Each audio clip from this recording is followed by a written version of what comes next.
For Vladimir Putin, Turkey was the cornerstone of his struggle against the West. It was the weak link in NATO's southern flank, a pragmatic partner bold enough to acquire S-400s and dependent on cheap gas. However, this partnership was shattered at the United Nations podium in New York. Turkish Defense Minister Yaşar Güler declared diplomatic war, looking directly into the Kremlin's eyes in front of more than 50 world leaders. Yaşar Güler said that, "Crimea is not yours and never will be." These two sentences were a verbal knockout that ignited all of Putin's imperial ambitions. This was the clearest, most unwavering, and most dangerous support for Ukraine's territorial integrity since 2014. To understand this event, we must decipher what mechanism was set in motion in that hall on September 24th. The fifth Crimea Platform Summit was much more than an ordinary diplomatic meeting. This platform had become Ukraine's most strategic diplomatic tool since the illegal annexation in 2014. Its purpose was to shatter Russia's attempts to legitimize its de facto control over Crimea in the eyes of international law. This time, however, instead of the usual reactions, a much more sophisticated diplomatic trap had been set. At the very center of this trap was the appearance of Turkish Defense Minister Yaşar Güler at the podium. This was no coincidence. For the first time in its long-standing policy of balance with Russia, Turkey had spoken so clearly and emphatically.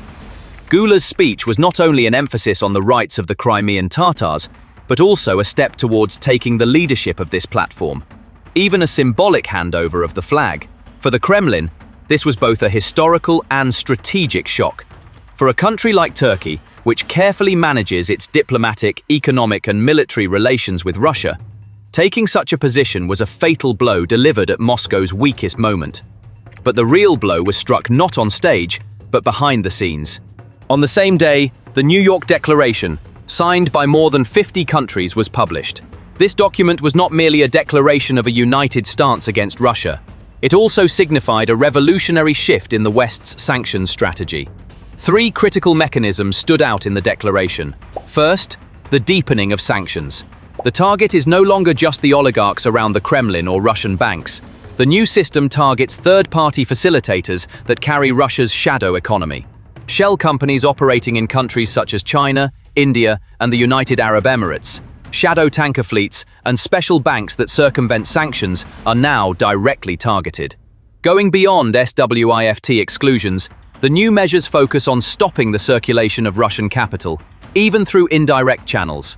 As pressure mounts on offshore centers that transfer funds, every alternative channel providing liquidity to Russia is being clogged. The second, and perhaps most shocking headline in the declaration, was a move directly targeting Russia's economic backbone, the call to block Russian ships from ports. Although this statement sounds like a technical sanction, it actually formed the cornerstone of the logistical strangulation strategy being pursued on the diplomatic front. This is because this measure targeted not only the ship's routes, but also Russia's commercial lifeline with the outside world. What does this mean? It means that the Kremlin-backed merchant fleet, which transports grain seized by force from Ukrainian territory or attempts to export sanctioned oil by sea under the guise of civilian vessels, will no longer be able to find a safe port to dock in the Mediterranean, the Indian Ocean, or Asia-Pacific ports. These ships will be excluded not only from ports, but also from insurance companies. Guarantees for ships carrying their cargo will be cancelled. They will be removed from the financial transaction chain. A Russian ship, excommunicated from the international maritime insurance system, effectively becomes a ghost in the world's seas. No port will accept it. No financial institution will work with it. No global supply chain will include it in the system. This means that Putin's years-long grain and energy blackmail is being taken away from him. And the impact of this suffocation is not just theoretical. In practice, Russia's entire logistics artery stretching from the Sea of Azov to the Black Sea, and from there to the Mediterranean, could be cut off. One of the most striking details here is that by being among the signatories of this declaration, Turkey, as the owner of the straits, has potentially made this threat 1,000 times more deadly. Turkey, which has the right to regulate the passage of warships under the Montreux Convention, has now gained the legitimacy to question the passage of civilian-looking merchant ships that have drifted into the grey zone, in line with international consensus. The third, and one of the most long-term effects of the declaration, was the call for a deeper cut in Russian energy exports. This represented a collective will that not only natural gas and oil, but all energy items, including LNG and uranium, would no longer be welcome in Western markets. Along with this article, a complete embargo was demanded on Europe's ongoing imports of Russian LNG. This meant cutting off the last dollar sources financing the Kremlin's war machine. According to international economic analyses, this measure could trigger a new contraction of 5 to 7% in Russia's GDP. Speaking on behalf of Russia, Kremlin spokesman Dmitry Peskov described the summit as Russophobic hysteria. However, this was the clearest sign of panic, because there was now not just rhetoric, but an enforceable, coordinated, multi-actor sanctions framework. And it was precisely at this point that Yaşar Güler's words at the UN podium served as a moral and military signature on this economic and logistical execution document. Turkey was no longer just saying, Crimea belongs to Ukraine. It was also clearly declaring, we support any military, economic, and diplomatic steps taken to reclaim Crimea. This was not only a diplomatic nightmare for Russia, but also a geostrategic one. Ankara's clear stance not only strengthened its ties with NATO, but also reinforced its position as a bridge of trust between the West and the East on the Eurasian axis. Moreover, this is not new. In a video message sent to another international meeting he attended in September 2024, President Erdogan said, "The return of Crimea to Ukraine is a requirement of international law." The Kremlin reacted similarly at the time, with Peskov again saying they did not agree. But Erdogan and Ankara have not backed down since that day. Especially at a time when many countries preferred to remain silent and play it safe, Turkey's stance was noted as a remarkable position on the international stage. So why are they so unshakable? The answer to this question lies in a geopolitical memory intertwined not only with current diplomacy, but also with centuries of Ottoman-Russian conflicts, Black Sea rivalry, the historical drama of the Crimean Tatars, and Turkey's security vision in the Black Sea. At the height of the Ottoman Empire, its borders stretched west to the gates of Vienna, east to the interior of Iran, and south to the deserts of the Arabian Peninsula. At the northern edge of this vast territorial integrity lay a strategic region that was the backbone of Black Sea dominance, the Crimean Peninsula. At that time, Crimea was not only a geographical outpost, but also the center of the Crimean Khanate, a loyal ally of the Ottomans. The Khanate was affiliated with Istanbul both religiously and politically, but it was also a semi-autonomous Turkic Muslim state that commanded its own army and maintained regional balance. These lands, standing like a fortress on the shores of the Black Sea, secured the Ottoman Empire's northern borders and served as a natural buffer against rising powers such as Russia. In particular, the Crimean Tatars' warrior cavalry units enabled the Ottoman Empire to respond to cross-border threats without mobilizing its own armies directly. This structure allowed the Ottomans to protect their northern interests for centuries and turned the Black Sea into almost an Ottoman lake. However, this balance began to falter in the 18th century. Empress Catherine II ruthlessly invaded the Crimean Khanate. The Crimean Khanate was not just a piece of land. It was the Ottoman Empire's strategic shield in the north, the guarantee of Istanbul's security. With this annexation, Catherine not only gained territory, she took the first step toward realizing Russia's centuries-old dream of access to warm seas. Immediately afterwards, she destroyed the small Tatar town of Akyar on the peninsula and founded Sevastopol, meaning imperial city, in its place. Sevastopol was a naval base designed to threaten Istanbul. This move was a strategic noose that Russia placed around the throat of the Ottoman Empire and, consequently, Europe. What Putin did in 2014 was nothing more than a ruthless replay of Catherine's playbook from 1783. Russia's ambitions did not stop in 1783. Russia tried to move south again, using the exact same excuse as today. This excuse was to protect Orthodox Christians. However, the real goal was to dismantle the Ottoman Empire, which they saw as the sick man of Europe, and seize control of the Straits. This led to a bloody war that killed 500,000 people and gave birth to modern trench warfare and mass slaughter. The entry of the United Kingdom and France into the war on the Ottoman side proved one simple truth. Whoever controls Crimea controls the Black Sea. Whoever controls the Black Sea threatens the security of all of Europe and the Mediterranean. This war made Crimea the center of a geopolitical blood feud that would last for generations. Russia continued to chip away at the Ottoman Empire's weakening borders, starting from the northern Black Sea coast and extending to the Caucasus and the Danube River. Each victory took another piece of the Sultan's authority in Istanbul, and each defeat accelerated the decline, not of a dynasty, but of a civilization. By the 20th century, the Ottoman Empire was barely standing. World War I was the final blow to this weary giant. During the same period, Tsarist Russia was also dragged into collapse by the Bolshevik Revolution, and the maps were redrawn once again. However, Crimea did not become an ordinary region for either Russia or the heirs of the Ottoman Empire. It remained a reminder of lost glory, a symbol of an unresolved historical reckoning.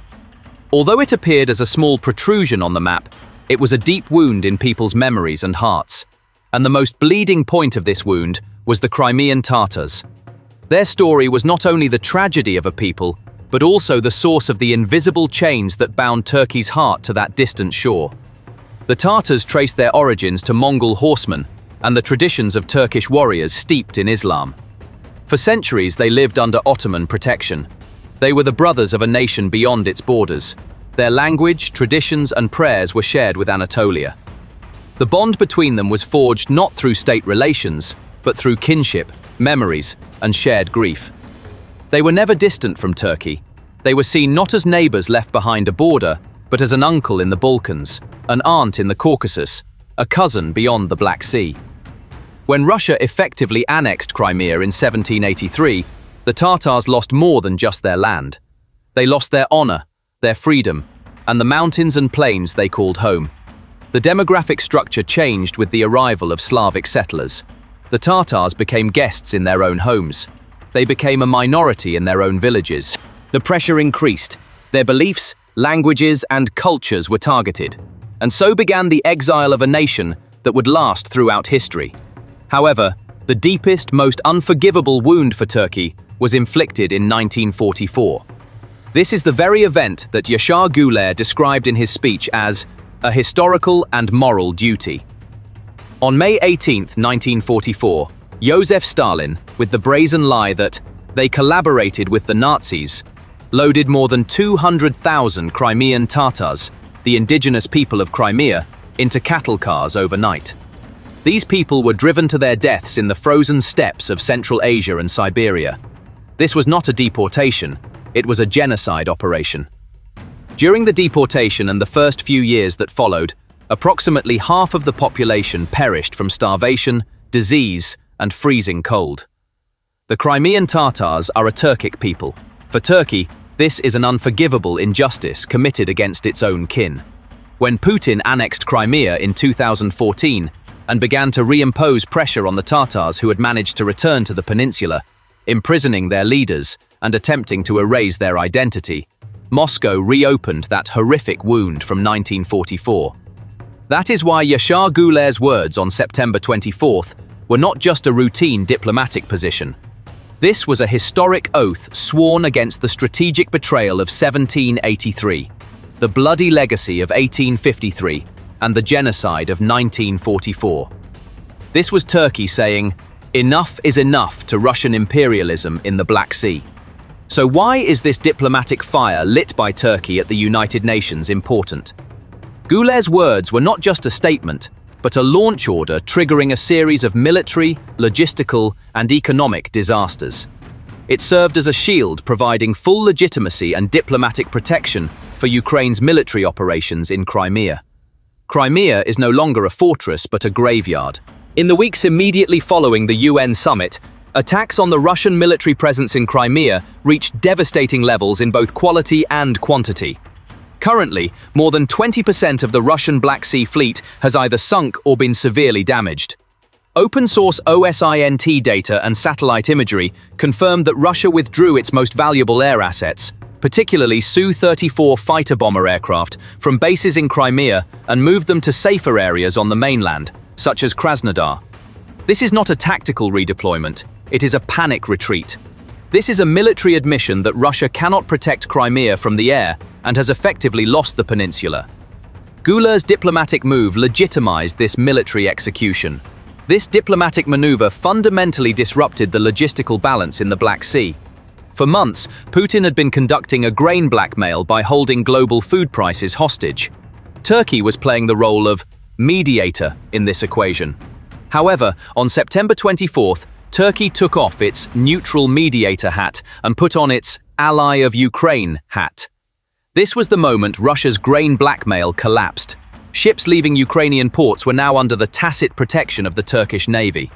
More importantly, Turkey's Montreux card ceased to be a defense mechanism and became an offensive weapon. Russia is trapped in the Black Sea. With its fleet in Sevastopol paralyzed, the straits, its only exit route, are now under the absolute control of a hostile power. This means that all of Russia's commercial and military logistics, extending to the Mediterranean and beyond, are hanging by a thread. The cost of this diplomatic knockout was not only military. Remember Putin's gas hub project? It was a plan to circumvent sanctions and continue energy blackmail by marketing Russian gas to Europe via Turkey. This was Putin's economic lifeline. This speech at the UN shattered that lifeline. Why? Because no European buyer would sign a new deal for Russian gas through a Turkey that had taken such a clear stance against Russia. This move cost Russia at least $5 billion in potential annual revenue. Putin was not only humiliated at the UN, he was also cost billions of dollars. So, how is Turkey able to play this extremely dangerous game? The answer lies in Ankara's ingenious and equally risky strategic doctrine known as adaptive opportunism. The first proof of Turkey's strategy was its S-400 gambit against the NATO alliance. As a NATO member, Turkey officially defied Washington by acquiring the S-400 air defense systems. This was the US's red line. Washington was furious. It kicked Turkey out of the F-35 program and threatened sanctions. But Ankara did not back down.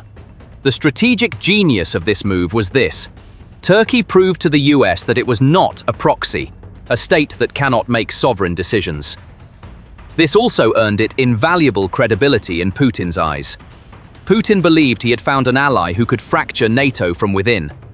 While Putin was reveling in the S-400 deal, Ankara was making its second, deadly move on the other side of the chessboard. During the same period, Turkey was selling Bayraktar TB2 armed drones to Ukraine, which were destroying Russian tanks and air defense systems. And this was not just a business transaction. Turkey promised to build a $100 million UAV factory near Kiev while the war was still ongoing. This was an unforgivable betrayal from Moscow's perspective. So how was Turkey able to do this? Because the trust it had given Putin with the S-400 move and its dependence on Russian gas prevented Moscow from responding to this betrayal with full force. Turkey had trapped Russia in the illusion of an ally it had created. The final key to Turkey's ability to play this risky double game was energy. Russia's greatest weapon has always been the gas tap. At one point, Turkey was over 40% dependent on Russian gas. This was a strategic vulnerability. Ankara conducted a quiet and deep operation to eliminate this vulnerability, the TANAP project from its brother country Azerbaijan. According to outline data, Turkey has systematically increased its purchases through TANAP by 20% in recent years. What was the result of this move? Dependence on Russian gas fell from 40% to below 30%. This meant that Putin's energy blackmail card was no longer valid against Turkey. Even if the tap were turned off, Turkey could still survive on Azerbaijani gas. Having gained energy independence, Turkey was now free at the diplomatic table. The picture we saw at the UN podium on September 24th was the culmination of these three moves. Turkey, which resisted the US with the S-400, struck Russia with the TB2, and thwarted Russian blackmail with TANAP, had now become the player dealing the cards at the table. Ultimately, the words of Turkish Defense Minister Yaşar Güler at the United Nations were not a simple condemnation or a diplomatic gesture. It was the official announcement that Turkey had reshaped the game in the Black Sea, diplomatically checkmated Russia along with 50 other countries, and turned Putin's imperial dream into a nightmare. Trenches could be dug in Crimea, missiles could be fired, but Turkey had already changed the narrative that day in New York. Whether Ukraine wins or loses this war, Turkey has emerged from this game as the region's strongest and undisputed player. Vladimir Putin was paralyzed on the global stage, in full view of the world, by the power he believed to be his most critical ally. Thank you for watching.